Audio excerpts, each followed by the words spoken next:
Saudara-saudari yang dikasihi oleh Tuhan, berkah dalam. Saudara-saudari yang terkasih, saya tidak tahu pernah tidak main seperti yang dulu waktu kecil Romo main itu dengan beberapa teman.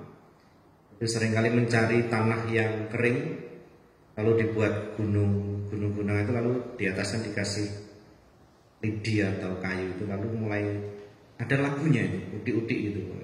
Jadi dari 4 penjuru itu diambil sedikit-sedikit tanahnya itu, dan nanti sampai miring-miring itu kayunya. Kalau yang jatuh ke arah siapa itu yang kalah biasanya. Ada satu tidak sama, tapi ada satu cerita di Yunani kuno, masyarakat Yunani dulu itu seringkali ada yang namanya pesta rakyat. Lalu dalam pesta rakyat itu biasanya ada lomba-lomba. Dan kalau ada yang menang, mereka diapresiasi. Itu dibuatkan patung di tengah kota atau di tengah pasar itu. Kemungkinan itu adalah patung orang yang menang dalam lomba itu. Tetapi ternyata sejak zaman dulu yang namanya sikap iri itu sudah ada. Dan dikisahkan itu rivalnya atau lawannya itu tidak terima bahwa orang ini menang atau kelompok ini menang. Maka dia punya pokoknya punya niat, pokoknya saya harus menghancurkan patung itu. Dan apa yang dibuat? Setiap malam dia datang, bukan dikurik-kurik begitu pakai tangan, tapi dihancurkan pondasinya pelan-pelan gitu. Jadi tiap malam dia datang sedikit-sedikit supaya tidak ketahuan itu. Dan ceritanya pasti bisa ditebak. Ketika pondasi itu akhirnya semakin rapuh, runtuh, patung itu akhirnya ngembrui itu apa bahasa Indonesianya? Menjatuhi orang yang merusak pondasi itu. Akhirnya dia mati sendiri karena sikap iri hatinya itu. Saudara-saudari yang terkasih, saya mau ngajak merenungkan begini. Injil hari ini juga menampilkan ahli Taurat dan orang Farisi. Ini contoh konkret. Orang-orang yang antipati terhadap keberhasilan orang lain. Orang-orang yang selalu iri. Orang-orang yang selalu tidak suka terhadap sesuatu yang baik, terutama kalau kita renungkan adalah apa yang selalu dibawa oleh Yesus. Jadi bahkan dalam Injil tadi dikatakan ahli-ahli Taurat dan orang Farisi terus-menerus mengintai dan membanjirinya dengan rupa-rupa soal.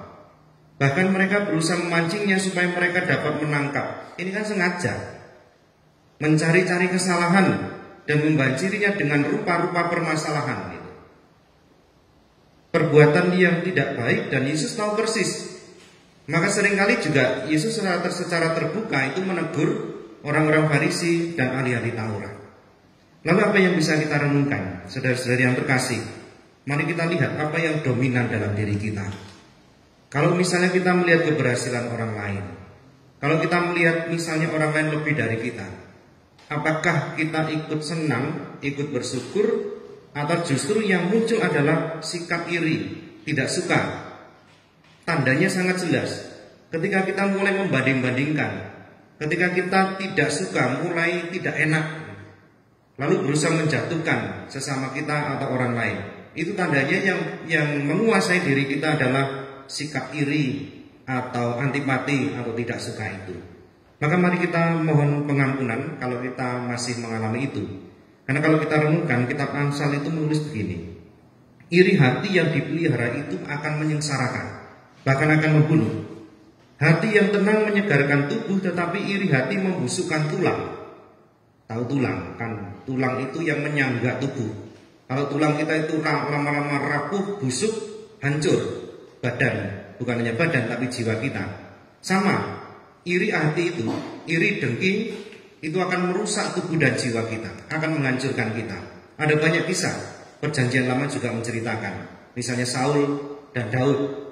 Karena iri hati terhadap kepopuleran Daud, dia berusaha mencari cara untuk menjatuhkan Daud, tetapi akhirnya malah Saul sendiri yang mati mengenaskan. Saudara-saudari, kita juga bisa mati dalam mati rasa terhadap kebaikan, terhadap hal-hal yang bisa disyukuri, kalau kita hanya mengembangkan sekali lagi sikap iri terhadap orang lain. Berkat Tuhan menyertai kita. Amin.